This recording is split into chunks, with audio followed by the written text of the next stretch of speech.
তাহলে আমরা আজকে অধ্যায় 2 শুরু করতে যাচ্ছি। এটার আজকের বিষয় আছে প্রবাহীর চাপ পরিমাপ কৌশল। আমরা অধ্যায় 1-এ যে তরলের বিভিন্ন ধর্ম বা প্রেসার, চাপের তীব্রতা, মোট চাপ, হাইড্রোলিক প্রেস এই বিষয়গুলো আলোচনা করছিলাম। তো আজকে অধ্যায় 2-তে কিভাবে চাপ মাপা যায়। চাপটা বলতে আমরা লিকুইড যেটা, যদি একটা পাইপের ভিতর দিয়ে পৌরসভার যেমন পানি সাপ্লাই দিচ্ছে ট্যাঙ্ক থেকে, তাহলে ওই পাইপের ভিতরে কি পরিমাণ পানির প্রেসার আছে সেটা কিভাবে মাপা যায়। বা আমরা একটা বিল্ডিংয়ের উপরের থেকে পানি নিচের দিকে ছাড়ছি, তার প্রেসার কত, বা যে গ্যাস যে সাপ্লাই দিচ্ছে এক জায়গা থেকে আরেক জায়গায়, তাদের প্রেসার আছে, প্রত্যেকটারই প্রেসার আছে, প্রেসারে প্রবাহিত হচ্ছে। শুধুমাত্র নদ নদীর পানি, বৃষ্টির পানি এগুলো অবিকর্ষীয় ত্বরণে এক জায়গা থেকে আরেক জায়গায় প্রবাহিত হয়, এখানে কোনো প্রেসার তৈরি করা হয় না, তাই না? আমাদের বাংলাদেশের অবস্থা, উত্তর দিক থেকে পানি দক্ষিণ দিকে চলে যাচ্ছে বঙ্গোপসাগরে, মানে আমাদের উত্তর দিক হচ্ছে উঁচু, তাই না? সিলেট বলো, এদিক বান্দরবন, এসব টেকনাফ, তো এই উঁচু দিক থেকে নিচুর দিকে নদীর পানি প্রবাহিত করার জন্য কোনো মোটরের ব্যবস্থা প্রয়োজন হয় না, হয় বা কোনো আর্টিফিশিয়াল প্রেসার তৈরি করার কোনো প্রয়োজন হয় না। এটা এমনিতেই যেহেতু ঢালু আছে, গ্র্যাভিটেশনাল ফোর্স বা অবিকর্ষ ত্বরণে এমনিতেই চলে যায়। এটা পানির ধর্ম, যে উপর দিক থেকে ছাড়লে সে অটোমেটিক্যালি নিচের দিক দিয়ে চলে যাবে। এটা ড্রেন যদি আমরা করি, সেই ড্রেনটাও যদি আমরা স্লোপ করি, যেমন পৌরসভার ড্রেন করা হয়, স্লোপ করা হয়, তাই না?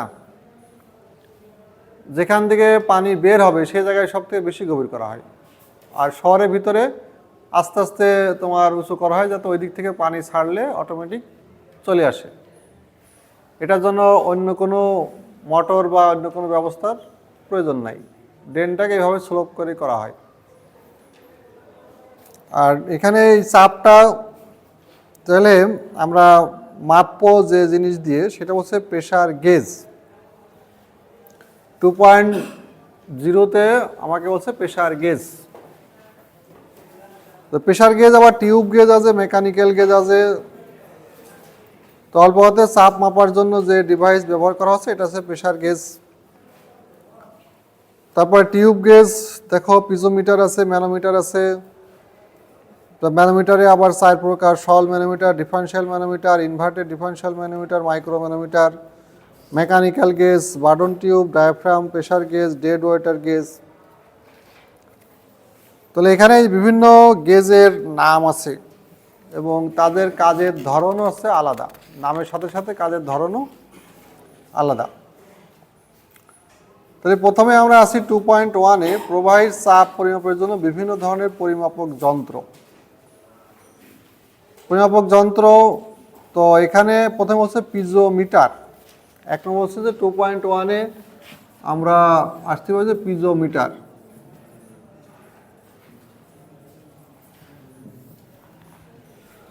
এই পিজোমিটার একটা সিম্পল একটা মানে কাঁচের নল বা প্লাস্টিকের পাইপ, যদি আমি একটা পাইপ, এই যে আমরা যদি এরকম একটা লং সেকশন দেখাই, একটা পাইপ, এই পাইপ দিয়ে আমরা পানি দিচ্ছি, মনে করো এদিক দিয়ে পানি যাচ্ছে, এর ভিতর দিয়ে, এর ভিতরে তোমার পানি সাপ্লাই হচ্ছে, পানি ছাড়া হচ্ছে। তো এখন এখানে যদি আমরা একটা লাগাই, টিউব মানে নল, যেমন প্লাস্টিকের ওই নল পাওয়া যায় না, পাইপ পাইপ ওই যে মিস্ত্রিদের কাজ করা, ওয়াটার লেভেল করে, তাই না? চিকন পাইপ পানি দিয়ে লেভেল করে না, যে উঁচু নিচু কি আছে না আছে। তখন এর ভিতরে যদি আমরা একটা এরকম পাইপ ধরি, এই বাঁকের পাইপ ধরি, তাহলে যদি প্রেশার দিয়ে পানি যাচ্ছে, তাহলে এই প্রেশারের কারণে পাইপের ভিতর পানি উঠবে না? পানি তো উঠবে, তাই না? নদীর স্রোত যেদিকে যাচ্ছে, যদি মনে করো এরকম একটা নদী যাচ্ছে, তো নদীর স্রোতের আড়াআড়ি যদি এরকম একটা পাইপ ধরা হয়, এরকম বেন্ড করি, তাহলে স্রোতের কারণে তো এই যে পানির প্রেশারের কারণে এর ভিতরে পানি উঠে যাবে, ঠিক আছে। যেমন পাইপের যদি কোনো জায়গায় ছিদ্র থাকে, পানি বেরোনোর সময় কি দেখা যায় না, পানি বেরোচ্ছে ফোর্সে, তাই তো। তো সেই প্রেশারের কারণে এখানে যে পানি উঠছে, এটা হচ্ছে তোমার হাইট। হাইট জানলে তো প্রেশার পাওয়া যাবে, তাই না। কারণ আমরা জানি যে চাপের তীব্রতা হচ্ছে রো সমান ওমেগা ইন্টু এইচ। ওমেগার মান কনস্ট্যান্ট, ফিক্সড। তাহলে এইচ যত হবে তার চাপের তীব্রতা তত বেশি হবে। এটাকেই তোমার বইতে এই পাইপটার যে গোলাকার, এরকম এটা গোলাকার একটা পাইপ, তার সেকশন দেখাচ্ছে। এর সাথে এখানে একটা টিউব যোগ করলো, টিউব এটা পাইপ যোগ করলো, তাহলে এই যে সেন্টার দিয়ে যে পানি যাচ্ছে, পাইপের ভিতরে একটা নির্দিষ্ট চাপ আছে, চাপের কারণে পানি এর ভিতরে একটা লেভেলে উঠবে, ঠিক আছে।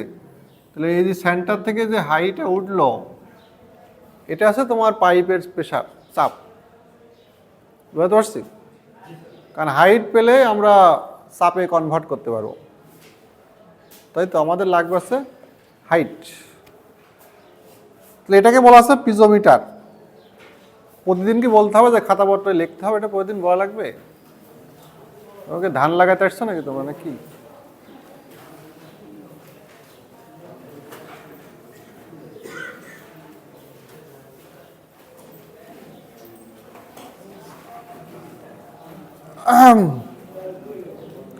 তাহলে এটা আছে একটা পিজোমিটার, যেটা সিম্পলি একটা পাইপের সাথে যদি আমরা টিউব লাগাই, সেটা প্লাস্টিকের নল হতে পারে, কাঁচের নল হতে পারে, যাই হোক স্বচ্ছ, যেটার ভিতরে আমরা দেখতে পারবো পানির লেভেলটা কতটুকু উঠছে। যতটুকু পানির লেভেল উঠবে ওইটাই আছে তোমার পাইপের চাপ ভিতরে। 2 নম্বর হচ্ছে সরল ম্যানোমিটার। নাম্বার 2, তাহলে আমরা 1 নম্বর পড়ছিলাম হচ্ছে তোমার পিজোমিটার 2.1 এর, আর 2 আছে তোমার সরল ম্যানোমিটার।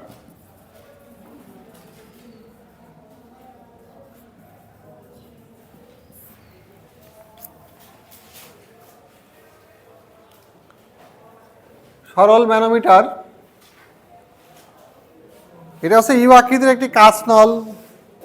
কাঁচ নলও হতে পারে, বা তোমার আমাদের যে এখন পাওয়া যায় প্লাস্টিক পাইপ, সেটা হতে পারে, এটাও সমস্যা নেই।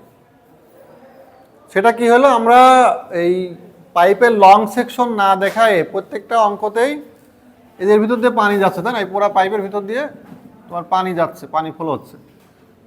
তাহলে প্রত্যেকটা অঙ্কতে পাইপের সেকশন দেখাচ্ছে, যে একটা এরকম একটা গোলাকার একটা পাইপ, এই পাইপের ভিতর দিয়ে আমরা পানি দিচ্ছি, এর ভিতরে পুরাটাই পানি, এটা পাইপের কেন্দ্র। এখন এখানে তোমার এটা পায়ে কাঁচ নল বা টিউব এরকম লাগাইলো, এই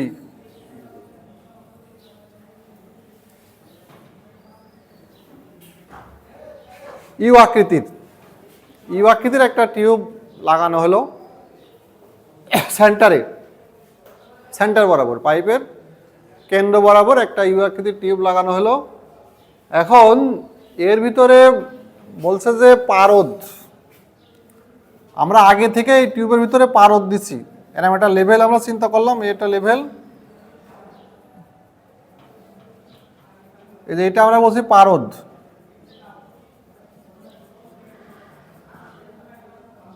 এটার এক মুখ বাতাসে খোলা। পারদটা প্রথমেই তোমার এই পাশ এবং এই পাশ সেম লেভেল ছিল, যখন পাইপে কোনো পানি ছিল না। বুঝতে পারছি। পানি সাপ্লাইয়ের আগে আমরা বিষয়টা এরকম চিন্তা করতে পারি যে এটা পাইপ, এই পাইপের ভিতরে যদি আমরা এরকম একটা ইউ আকৃতির লাগাই, টিউব লাগাই, তাহলে মনে করলাম যে প্রথমে তোমার এই লেভেল সেম, যখন পানি নাই, এই দুই পাশের লেভেল আছে তোমার সেম, একই লেভেলে পানি ছিল এই যে পাইপের ভিতরে যখন পানি নাই। হ্যাঁ, পানি না থাকলে তো আর এর ভিতরে প্রেশার দেবে না, প্রেশার না দিলে তো পারদটা দুই বাহুতে সেম থাকবে। বুঝতে পারছি। পানি সাপ্লাইয়ের আগে, যখন পানি সাপ্লাই শুরু হচ্ছে তখন তো এর ভিতরে প্রেশার তৈরি হচ্ছে। প্রেশার তৈরি হলে তোমার এই পাওয়ারটাকে ধাক্কা দিয়ে, এর প্রেশারের কারণে পাওয়ারটাকে ধাক্কা দিয়ে নিচে নেওয়া হবে। তো এইদিকে যখন নিচে নামবে তখন এইদিকে উপরে উঠবে না। তো সেটাই ঘটছে যে এখান থেকে পারদ লেভেলটা ছিল এই জায়গায়, এই পর্যন্ত ছিল, এখান থেকে সে এখন নিচে নেমে গেছে, নিচে নেমে এই বাহুটাকে উপরে তুলে দিছে। বুঝতে পারছি? যে পারদ লেভেলের যতটুকু ডিফারেন্স হলো দুই পাশের, এটাই কি তার প্রেশার না? বুঝতে পারছি? কারণ যদি প্রেশার তৈরি না হয় তাহলে তো বোথ সাইডে পারদ সেম থাকবে। বুঝতে পারছি? আর যখনই তোমার প্রেশার তৈরি হচ্ছে তখন পারদ লেভেল ওইদিকে বেশি উঠে যাবে, এদিকে চাপ থাকার কারণে।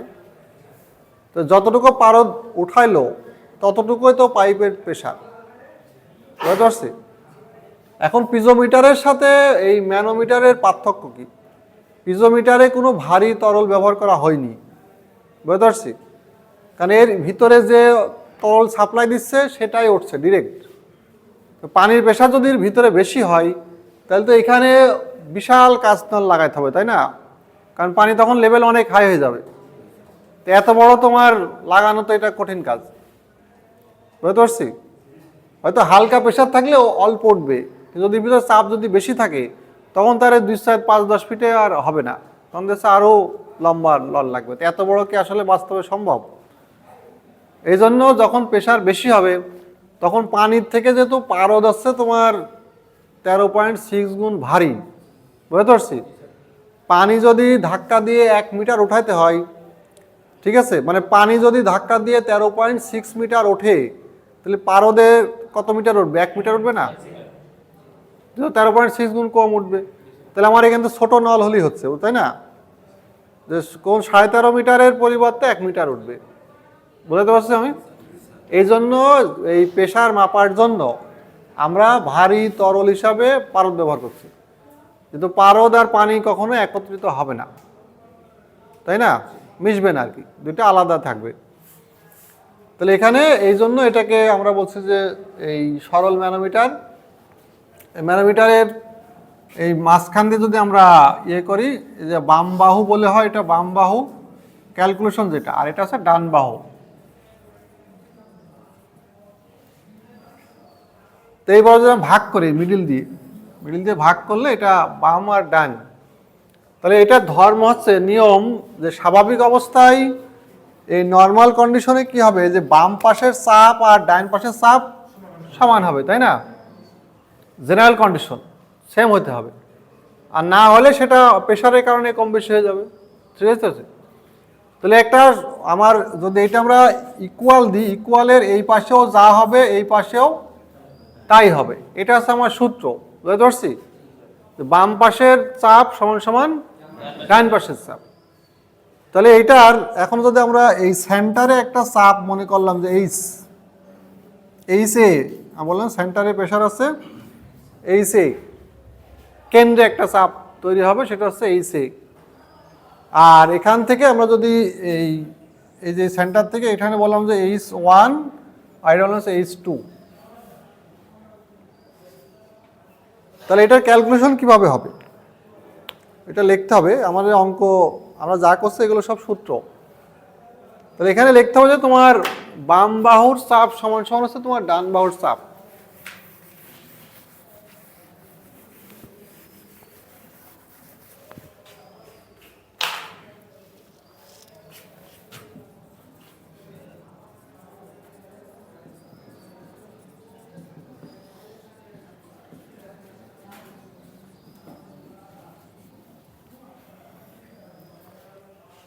বাম বাহুর চাপ সমান সমান ডান বাহুর চাপ। তো বাম বাহুর চাপ বলতে আমরা এই যে বলছি যে এই রেফারেন্স লাইনের খাড়াখাড়ি ভাগ করলে পরে এইদিকে বাম হবে, আর এটাকে বলে ডেটাম লাইন। এই যে এটা যে লাইনটাকে লাইন দ্বারা আমরা আলাদা করছি, বুঝতে পারছি? এই দুইটা তরলের এর ভিতরে পানি আছে, এটা পারদ আছে, তাহলে যে লাইন আছে তোমার এই দুইটা তরলকে পৃথক করছে, এটাকে বলা আছে তোমার ডেটাম লাইন। বুঝতে পারছি? তাহলে ডেটাম লাইনে দেখো এই পাশে আর এই পাশে চাপ কি সমান না? এই নিচের টুক চিন্তা করো, নিচে, কারণ এখানেও যে হাইটের পারদ আছে এখানেও সেই হাইটের পারদ আছে। তাহলে এইদিকে আমার যদি যা হয় এই ইকুয়ালের এই পাশে যদি 1 হয় এই পাশে 1 হয় তাহলে কি এটার কাটাকাটি করে 0 হয়ে যাবে, তাই না? এটা তো নেওয়া না নেওয়া সমান। তাহলে আমার সমীকরণের ক্ষেত্রে এই ডেটাম লাইনের নিচের অংশটুকু কোনো কাজে লাগবে না, বুঝতে পারছি? কারণ যেহেতু দুই পাশেই সেম, তাহলে একটা ইকুয়ালের দুই পাশে যদি সেম হয় তাহলে তো এমনি বাদ চলে যায়, বুঝতে পারছি? এই তাহলে এখন যদি আমরা বাম বাহুর চাপ নেব যে এইচে, কেন্দ্রের চাপ, পাইপের কেন্দ্রের চাপ এইচে প্লাস হচ্ছে তোমার H1, যদি এটা ওয়াটার হয় তাহলে এখানে তোমার এই এস এর মান তো 1, বুঝতে পারছি? সমান সমান তোমার ডান বাহুর চাপ আছে আমার একটাই আছে H2, যেহেতু এটা পারদ সেজন্য এটা এস যোগ হবে, ঠিক আছে, গুণ হবে, কারণ সব কিছুকে নিতে হবে পানির উচ্চতায়, বুঝতে পারছি? এই হাইটটাকে যখন আমি পারদের স্পেসিফিক গ্র্যাভিটি দ্বারা গুণ করব তখন এটা চলে যাবে কি পানির উচ্চতায়, বুঝতে পারছি? কারণ পারদে উঠছে মনে করো H2 সমান 1 মিটার, যখন আমি S2 দ্বারা গুণ করছি 13.6 হয়ে যাচ্ছে না, তো সেটা কোথায় যাচ্ছে তখন? সেটা পানিতে চলে যাচ্ছে না, পানিতে চলে যাচ্ছে, বুঝতে পারছি? তাহলে কোনো তরলের উচ্চতাকে যদি তার স্পেসিফিক গ্র্যাভিটি দ্বারা গুণ করা যায় সেই হাইটটা তখন দাঁড়াবে হচ্ছে এটা পানিতে, বুঝতে পারছি? তখন সেটার পারদে থাকবে না।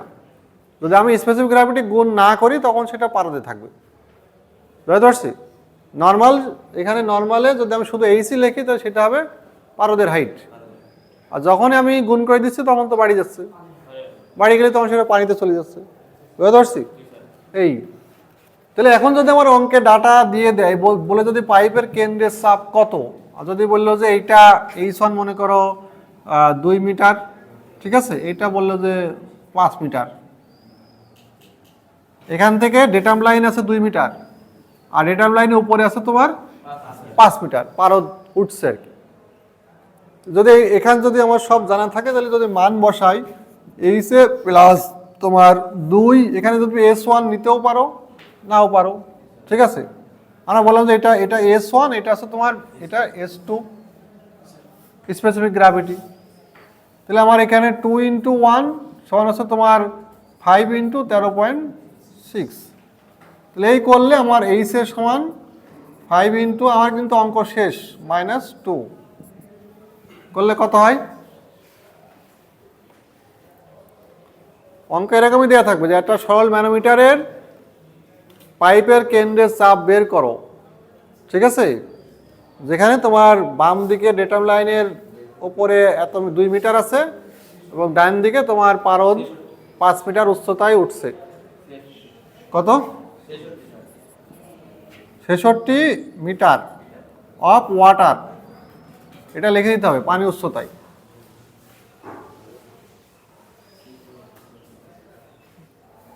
তাহলে আমাদের এই পাইপের সেন্টারে চাপ তৈরি হচ্ছে 66 মিটার অফ ওয়াটার। তো 66 মিটার পাইপ যদি লাগাইতে হয় 1 মিটার সমান 3.28 ফিট, তাহলে কত হয়? প্রায় 200 ফিট পার হয়ে যায়। তাহলে এত বড় পাইপ লাগানো কি সম্ভব?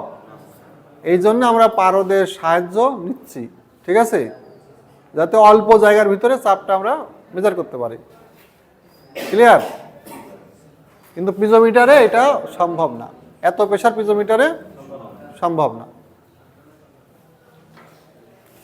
তাহলে পরীক্ষাতে তোমার এই ফিগার চিত্র দেওয়া নাও থাকতে পারে, ভাষায় বলতে পারে, ঠিক আছে, তাহলে ফিগার তোমার ভাষা দেখে ফিগার আঁকানো শিখতে হবে। বলে সরল ম্যানোমিটার পাইপের কেন্দ্রের চাপ বের করো যার ভিতর দিয়ে পানি প্রবাহিত হচ্ছে, তোমার ডেটাম লাইনের উপরে বাম দিকে 2 মিটার আছে এবং ডান দিকে 5 মিটার পারদ আছে, ঠিক আছে, তাহলে পাইপের কেন্দ্রের চাপ কত? আমি ভাষা বলে দিলাম, এখন তোমাকে এটা ছবি আঁকায় অঙ্ক করতে হবে। এরপর দেখো তোমার 3 নম্বর হচ্ছে differential manometer number 3।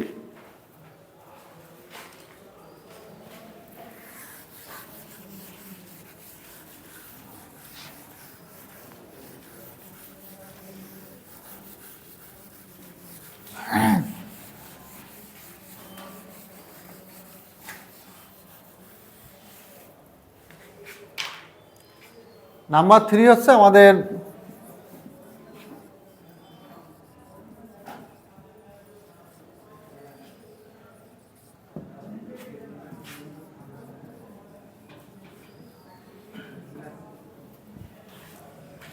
Differential manometer. Differential মানে আগে আমরা দেখছি যে একটা পাইপের চাপ বের করছি, এখন বলছে দুইটা পাইপ, পাশাপাশি যদি দুইটা পাইপ থাকে দুইটা পাইপের ভিতরে চাপের পার্থক্য, কম্প্যারিজন, বুঝতে পারছি কোনটায় কত আছে বা দুইটা চাপের পাইপে চাপের পার্থক্য কত, সেই জন্য এটার নাম হচ্ছে ডিফারেনশিয়াল ম্যানোমিটার। আগে আবার আমরা ওই সরল ম্যানোমিটার ক্ষেত্রে তোমার আরেকটা জিনিস আমরা দেখানো হয়নি, আরেকটা ফিগার আছে সরল ম্যানোমিটার ক্ষেত্রে যদি এরকম ঘটনা ঘটে যে আমার পারদ একটা আছে, ওই সরল ম্যানোমিটারে এই ছবিটা আরেকটা দেখতে হবে যে এরকম আছে,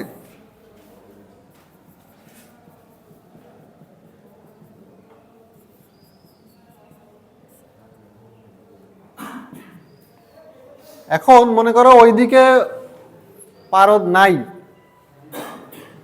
বুঝতে পারছো ওইদিকে পারদ নাই, তার মানে এই পাইপের ভিতরে তোমার নেগেটিভ প্রেশার, বুঝতে পারছি, তাহলে পাইপ আরো পানি আরো বাইরে থেকে টানছে, যেমন কি ওই যে আমরা টিউবওয়েলে পানি যখন তুলতে যাই ছিদ্র থাকলে কি বাতাস বাইরে থেকে ভিতর দিকে টান দেয় না, তার মানে ওর ভিতরে বাতাস নাই, সে বাইরে থেকে আরো বাতাস টানছে, বুঝতে পারছি।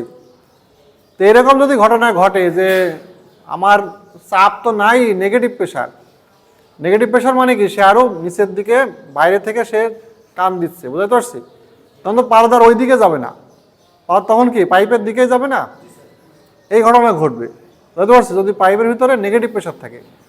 আগে দেখালাম পজিটিভ প্রেশার আর এখন হচ্ছে তোমার নেগেটিভ প্রেশার, তখন আমার এই যে সূত্রে যেটা বাম বাহুর চাপ যদি আমরা এটা ডিভাইডেড করি এরকম করে,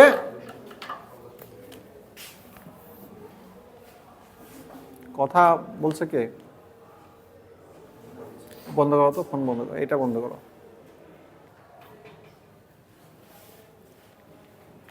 তাহলে আমরা বলতেছিলাম যে তোমার যদি এর ভিতরে নেগেটিভ প্রেশার তৈরি হয় তাহলে তোমার পারদটার ধাক্কা সে দিতে পারবে না, ওই পারদটাকে সে নিজের দিকে টানবে, তখন পারদ ওই দিকে না গিয়ে আমার এই দিকে আসবে, ঠিক আছে।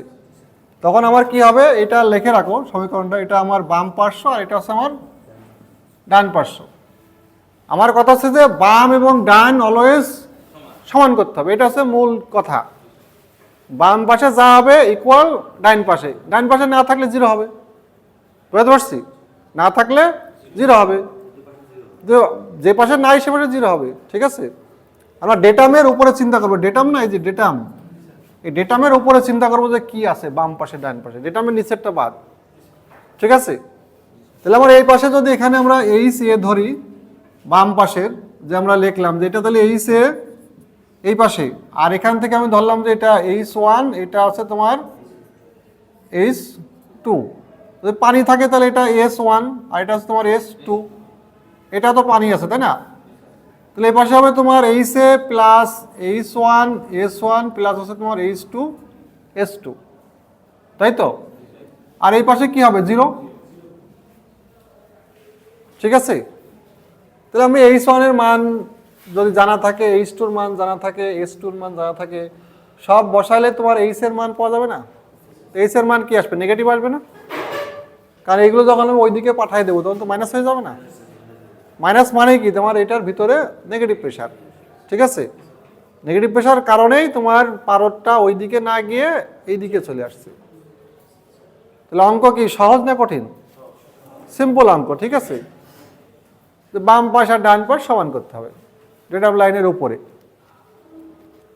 এটা সরল ম্যানোমিটারের অংশ। এখন আমরা যাই ডিফারেনশিয়াল ম্যানোমিটার, যে ডিফারেনশিয়ালে তোমার কি ঘটবে। তো এখন আমরা যে ডিফারেনশিয়াল এর সাথে করতে পারি, এটা ওঠানো হয়েছে,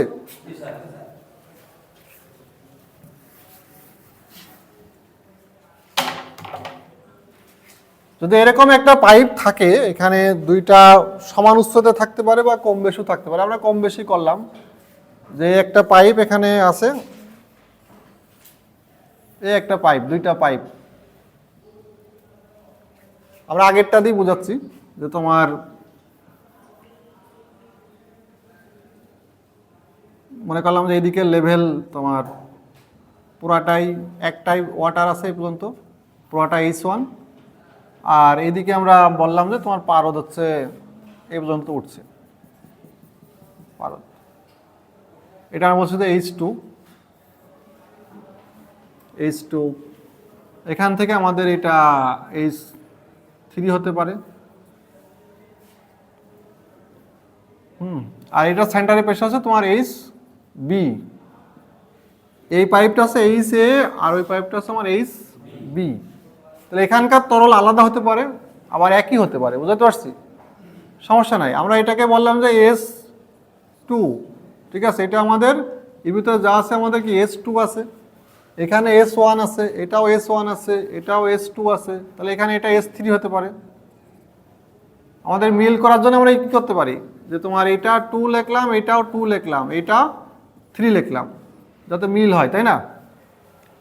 এটা এই পাইপের ভিতরে এটা এ পাইপের ভিতরে সেন্টারের প্রেসার আছে HA, এটার যে লিকুইড আছে তার স্পেসিফিক গ্র্যাভিটি হচ্ছে S1, পারদের হচ্ছে তোমার স্পেসিফিক গ্র্যাভিটি S2, আর এখানকার পারদের ডিফারেন্সটা হচ্ছে H2, আর এই হাইটটা তোমার H3, আর এখানে লিকুইডটা হচ্ছে তোমার S3।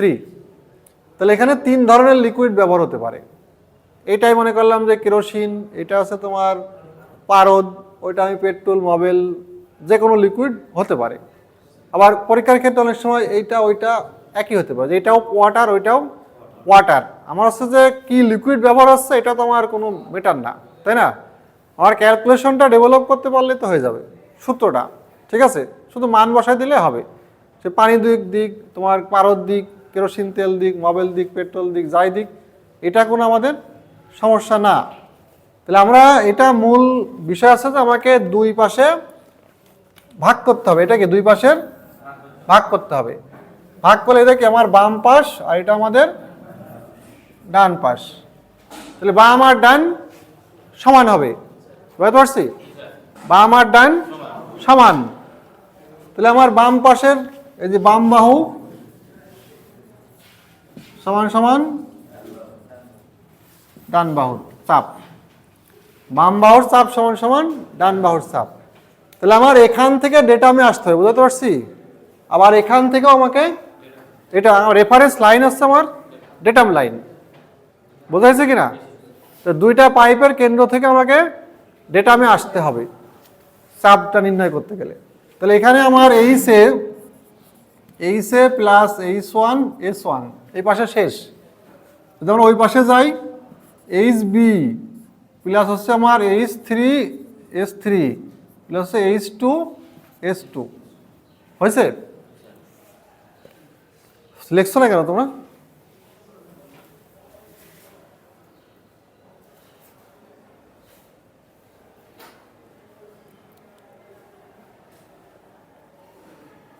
মূল বিষয়টা বুঝতে পারলে তোমার অঙ্ক খুবই সহজ, এর ভিতরে জটিল কিছুই নাই, আছে নাকি?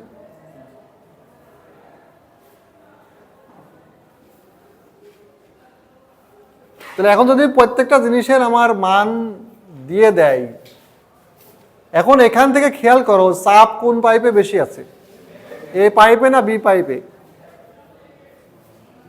চাপ বেশি আছে কার? এই পাইপে বেশি হবে না, কারণ এ তো পারদকে ধাক্কা দিয়ে ওদিক পাঠাই দিচ্ছে, বুঝতে পারছি? পারদের লেভেল দেখলে বোঝা যাচ্ছে যে কার দিকে চাপ বেশি হবে, কারণ এর প্রেশার যে বেশি না হতো পারদ তো এবার দিত না, পারদ এই পাশে আসতো, বুঝতে পারছি? তাহলে বললে যে দুই বাহুর মানে দুই পাইপের চাপের পার্থক্য কত হবে, তাহলে কার থেকে কাকে মাইনাস করতে হবে? এর থেকে বি। যদি পারদ এই দিকে আসে তাহলে আমরা বি থেকে এ করতাম, ঠিক আছে? তাহলে এখানে হবে HA মাইনাস HB সমান সমান আমার এই পাশে আমরা লিখলাম যে HB plus H3 S3 plus হচ্ছে তোমার H2, এই বি তো চলেই গেছে, ঠিক আছে, মাইনাস আছে তোমার H1 S1। তো এটা আছে আগে থেকেই ছিল এইটুক, এই যে এইটুক ছিল এই পর্যন্ত, আর পরেরটা এই পাশেরটা এদিক মাইনাস হয়ে গেল। তাহলে এখান থেকে মান বসাইলে পরে আমরা কি করতে পারি, এই যে দুই বাহুর মানে দুই পাইপের চাপের পার্থক্য বের করতে পারবো না? তাহলে এটাই অ্যান্সার কি হবে? অ্যান্সার হবে তোমার এত মিটার বা সেন্টিমিটার অফ ওয়াটার। বুঝতে পারছো? রেজাল্ট যাই হোক সেটা কি হবে? ওয়াটারে। যেহেতু আমরা আপেক্ষিক গুরুত্ব সব গুণ করা আছে, পানির উচ্চতাই নেওয়া আছে। বুঝতে পারছি? এখন যদি এই জিনিসটা আমার উল্টা হয়, ইনভার্টেড ডিফারেন্সিয়াল ম্যানোমিটার, দেখো আমার পরবর্তীটা বলছে যে ইনভার্টেড।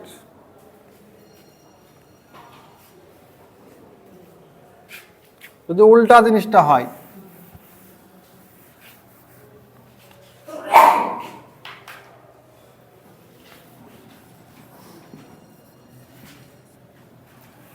ইনভার্টেড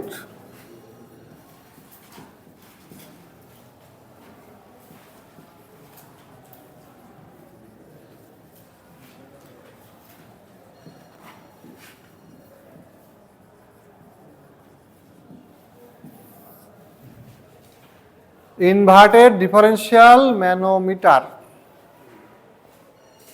ইনভার্ট মানেটা উল্টা, আগে ছিল শুধু ডিফারেন্সিয়াল ম্যানোমিটার, আর এটা বলছে ইনভার্টেড ডিফারেন্সিয়াল ম্যানোমিটার। তাহলে আমাদের এটা উল্টাই যাবে, এই জিনিসটা আর এরকম থাকবে না।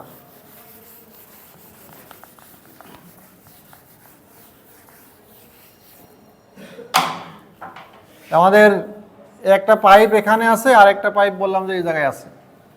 তাই তোমার এখান থেকে পাইপ গিয়ে আমাদের এরকম অবস্থা,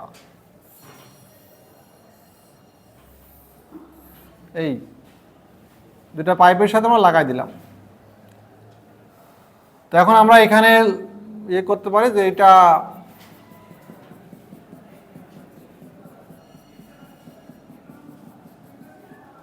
এই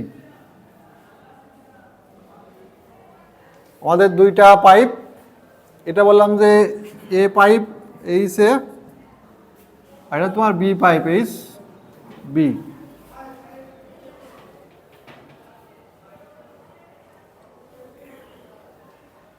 তাহলে আমার ডেটাম লাইন টানতে হবে। ডেটাম লাইন কোন লেভেল বরাবর হবে? যে লেভেল বরাবর পারদ দুই বাহুতে সেম, এটাই সে আমাদের ডেটাম লাইন।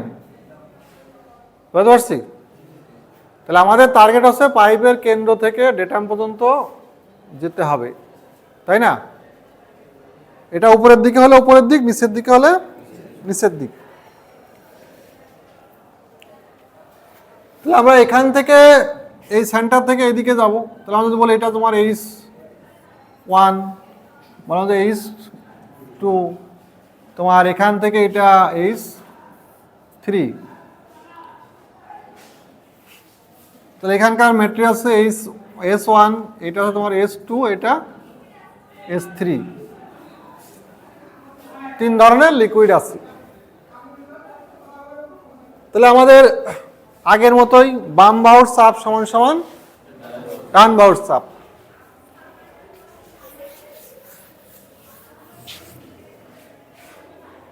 তাহলে আমাকে এই যে এই কেন্দ্র দিয়ে ভাগ করতে হবে, এইটা এই হচ্ছে আমাদের ভাগ, মিডল দিয়ে ভাগ করলে আমরা বাম দিকের চাপ সমান সমান ডান দিকের চাপ। তাহলে এই পাশের চাপ আছে এইচে, পাইপের সেন্টার প্রেশার এইচে। তারপরে আমরা ইয়ে করতে পারি যে তোমার উপরের দিকে তুমি মাইনাস লিখতে পারো, সমস্যা নাই। এইচে মাইনাস H1 S1 মাইনাস হচ্ছে তোমার H2 S2। ওইভাবেও তাই যে HB মাইনাস তোমার S3 S3।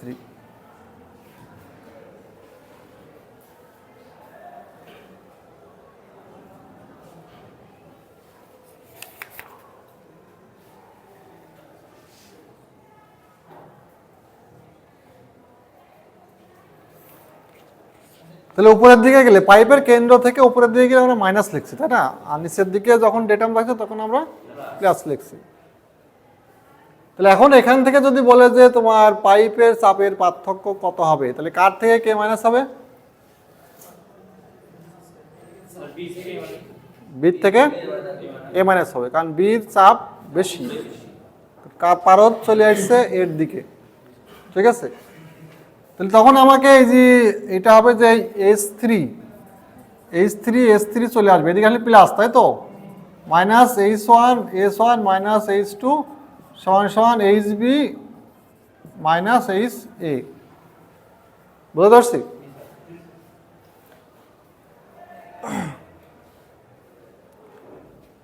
তাহলে মানগুলো বসালে হবে। এখন এটা এই অ্যান্সার যা আসছে সব কিন্তু হাইটে আসছে, বুঝতে পারছি? প্রত্যেকটা অঙ্কে আমরা এইচ বের করা মানে কি হাইটে। যদি বলে যে চাপে বের করো, চাপে, তখন কি করতে ওমেগা গুণ করতে হবে, বুঝতে পারছি? আমার যা আসছে সব হাইটে। আমার যদি বলে যে চাপ কত হবে, তাহলে ওমেগা এইচ, তাহলে এখানে এইচ বি মাইনাস এইচ এর যে রেজাল্ট হবে সেটা বসে যাবে, ওমেগা গুণ হবে। তো এটা তোমার চাপে চলে আসবে, তখন কেজি পার বর্গ সেন্টিমিটার বা বর্গ মিটার যাই হোক, ওমেগা গুণ করতে হবে।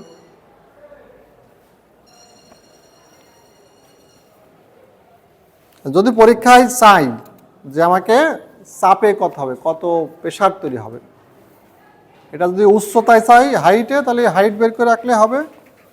আর যদি তোমার চাপে চাই তাহলে চাপে বের করতে হবে। তাহলে আমাদের চাপ পরিমাপক ডিভাইসের ব্যবহারের সীমাবদ্ধতা, এখানে যেটা বললাম যে প্রথমে দেখা যাচ্ছিল পিজোমিটার দিয়ে নেগেটিভ চাপ মাপা যায় না, কারণ পিজোমিটারে তো কোনো পারদ নাই, কারণ পানি যখন টান দেবে ভিতর দিয়ে তো সব পানিতে চলে আসবে, বুঝতে পারছি? তাহলে পিজোমিটারের সমস্যা হচ্ছে পিজোমিটার দিয়ে নেগেটিভ চাপ মাপা যাবে না, কিন্তু ম্যানোমিটার দিয়ে নেগেটিভ চাপ মাপা যাবে। হ্যাঁ, ও ক্লাসের টাইম হয়ে গেছে, ঠিক আছে। এর পরবর্তী কোন ক্লাস? তাহলে আমরা